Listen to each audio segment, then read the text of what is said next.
ರಿಲೇಷನ್‌ಶಿಪ್ಪಲ್ಲಿ ಚೆನ್ನಾಗಿದ್ಕೊಂಡು ಆಮೇಲೆ ನಿಮ್ಮನ್ನು ಕಳ್ಕೊಳ್ತಾರಲ್ಲ, ಅವ್ರು ಕಳ್ಕೊಳ್ಳೋಕ್ಕಿಂತ ಮುಂಚೆ ಕೆಲವೊಂದಿಷ್ಟು ಲಕ್ಷಣಗಳು ಅವ್ರಲ್ಲಿ ಕಾಣ್ತಾ ಇರುತ್ತೆ. ಅದು ನೀವು ನೋಡ್ಬೋದು, ನೋಡಿ ಕಂಡುಹಿಡಿಬೋದು. So okay fine. ನಮ್ಮನ್ನ ಇನ್ನೂ ಅವ್ರ ರಿಲೇಷನ್‌ಶಿಪ್ಪಲ್ಲಿ ಯಾವ ಥರದಲ್ಲಿ ನೋಡ್ತಿದ್ದಾರೆ, ಅದನ್ನು ಫೈಂಡ್ ಔಟ್ ಮಾಡೋಕ್ಕೆ ಇಲ್ಲಿ ಇವತ್ತು ನಿಮಗೆ 3ರಿಂದ 4 ಬೆಸ್ಟ್ ಸಿಂಪ್ಟಮ್ಸ್‌ನ ಹೇಳ್ತಿದ್ದೀನಿ, ಲಕ್ಷಣಗಳು ಹೇಳ್ತಿದ್ದೀನಿ. ಇದು ನಿಮಗೆ ಪ್ರಾಕ್ಟಿಕಲ್ ಆಗಿ ನೀವು ನೋಡಿರ್ತೀರ ಕೆಲವು, ಬಟ್ ನಿಮಗೆ ಅದು ಅಬ್ಸರ್ವೇಷನ್ ಲೈಕ್ ನೀವು ಅದ್ರ ಬಗ್ಗೆ ಅಷ್ಟು ಅಬ್ಸರ್ವೇಷನ್ ಮಾಡಿರಲ್ಲ. ಏನು ಅಂತ ನೋಡೋಣ. ಅದಕ್ಕಿಂತ ಫಸ್ಟ್ ಟೈಮ್ ನಮ್ಮ ಚಾನಲ್ ನೋಡ್ತಾ ಇದ್ದರೆ ಸಬ್ಸ್ಕ್ರೈಬ್ ಮಾಡಿ, ಸಪೋರ್ಟ್ ಮಾಡಿ. ಆದಷ್ಟು ಬೇಗ 44K ಕಂಪ್ಲೀಟ್ ಆಗಿ 45 ಆಗಲಿ ಅಂತ ಹೇಳ್ತಾ, ಆ್ಯಂಡ್ ಕೌನ್ಸಿಲಿಂಗ್ ಬೇಕಾ ಸ್ಕ್ರೀನ್ ಮೇಲೆ ನಂಬರ್ ಹಾಕಿರ್ತೀನಿ, ವಾಟ್ಸಪ್ ಮಾಡಿ, ಅವ್ರು ಕಾಲ್ ಕೂಡ ಮಾಡ್ಬೋದು, ಫೀಸ್ ಇರುತ್ತೆ. ಫಸ್ಟ್ ಪಾಯಿಂಟ್ ಏನಂತ ಹೇಳಿದ್ರೆ, ಕಳ್ಕೊಳ್ಳೋಕ್ಕಿಂತ ಮುಂಚೆ ನಿಮ್ಮ ತಪ್ಪನ್ನು, ಸಣ್ಣ ಸಣ್ಣ ತಪ್ಪನ್ನು ದೊಡ್ಡದಾಗಿ ಟ್ರೀಟ್ ಮಾಡೋಕ್ಕೆ ಶುರು ಮಾಡ್ತಾರೆ.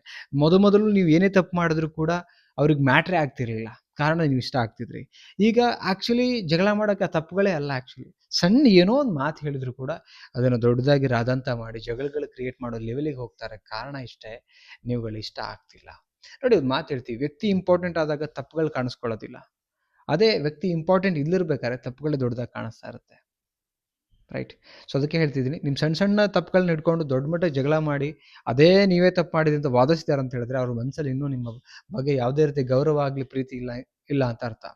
ಸೆಕೆಂಡ್ ಪಾಯಿಂಟ್ ಏನಂತ ಹೇಳಿದ್ರೆ, ಲೈಕ್ ನೀವು ದೂರ ಹೋಗ್ತೀರಾ ಅನ್ನೋ ಭಯ ಅವ್ರಿಗಿರಲ್ಲ.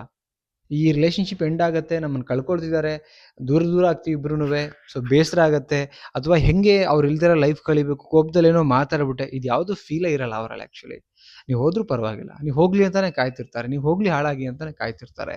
ಅವ್ರು ಬಿಕಾಸ್ ಆಫ್ ಅವ್ರಿಗೆ ಒಂದು ಆಪ್ಷನ್ಸ್ ಅಂತ ಇರುತ್ತೆ, ಆ್ಯಂಡ್ ನಿಮ್ಮ ಪ್ರೀತಿ ಕಳ್ಕೊಳ್ಳೋಕೆ ರೆಡಿ ಇರ್ತಾರೆ. ಅದ್ರ ಬಗ್ಗೆ ಒಂಚೂರು ಗಿಲ್ಟ್ ಕಾಡ್ತಿರಲ್ಲ ಅವ್ರ ಮನಸ್ಸಲ್ಲಿ. ಓಕೆ, ಸೊ ಇದು ಸೆಕೆಂಡ್ ಲಕ್ಷಣ. ಆ್ಯಂಡ್ ಥರ್ಡ್ ಏನಂತ ಹೇಳಿದ್ರೆ, ರೆಸ್ಪೆಕ್ಟ್ ಕಡಿಮೆ ಆಗೋದು.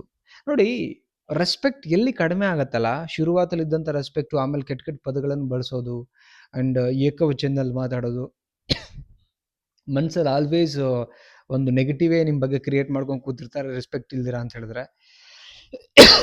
ಸಾರಿ, ರಿಲೇಷನ್ಶಿಪ್ ಎಂಡ್ ಆಗಲಿಕ್ಕೆ ಹತ್ತತ್ರ ಇದೆ ಅಂತ ಅರ್ಥ. ಎಲ್ಲಿ ರಿಲೇಷನ್ಶಿಪ್ಪಲ್ಲಿ ರೆಸ್ಪೆಕ್ಟ್ ಕಡಿಮೆ ಆಗುತ್ತೆ, ಸೊ ಸಂಬಂಧ ಎಂಡ್ ಆಗೋ ಒಂದು ಹಂತದಲ್ಲಿ ಇದೆ ಅಂತ ಅರ್ಥ ಆಗ್ತಿದೆಯಾ? ರೆಸ್ಪೆಕ್ಟ್ ತುಂಬ ಮುಖ್ಯ ಇದೆ.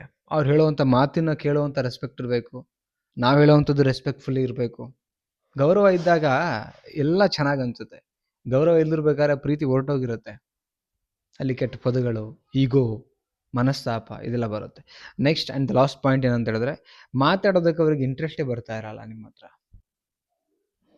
ಏನೋ ಅನಾವಶ್ಯಕ ಕೆಲವೊಂದು ಮಾತಾಡಿದ್ರು ಅಲ್ಲೂ ಕೂಡ ಸೈಲೆಂಟ್ ಮಾತಾಡ್ತಾರೆ, ಜಾಸ್ತಿ ಇನ್ವಾಲ್ವ್ಮೆಂಟ್ ಆಗಲ್ಲ, ಮಾತಾಡ್ತಿರಲ್ಲ, ತಿದ್ಕೋಬೇಕನ್ನೋರಲ್ಲ, ಅಥವಾ ಓಕೆ ನಾವು ಫೈನ್ ಇಬ್ಬರು ಚೆನ್ನಾಗಿರಬೇಕು, ಮಿಸ್ಟೇಕ್ಗಳು ಆಗೋಯ್ತು, ನೆಕ್ಸ್ಟ್ ಆದ್ರೂ ಸರಿ ಇರಬೇಕು, ಆ ಮೈಂಡ್ ಸೆಟ್ಟು ಇರಲ್ಲ. ಆ್ಯಕ್ಚುಲಿ ಕಂಪ್ಲೀಟ್ಲಿ ಏನೋ ನಿಮ್ಮನ್ನು ಬಿಡಲೇಬೇಕು ಅಂತ.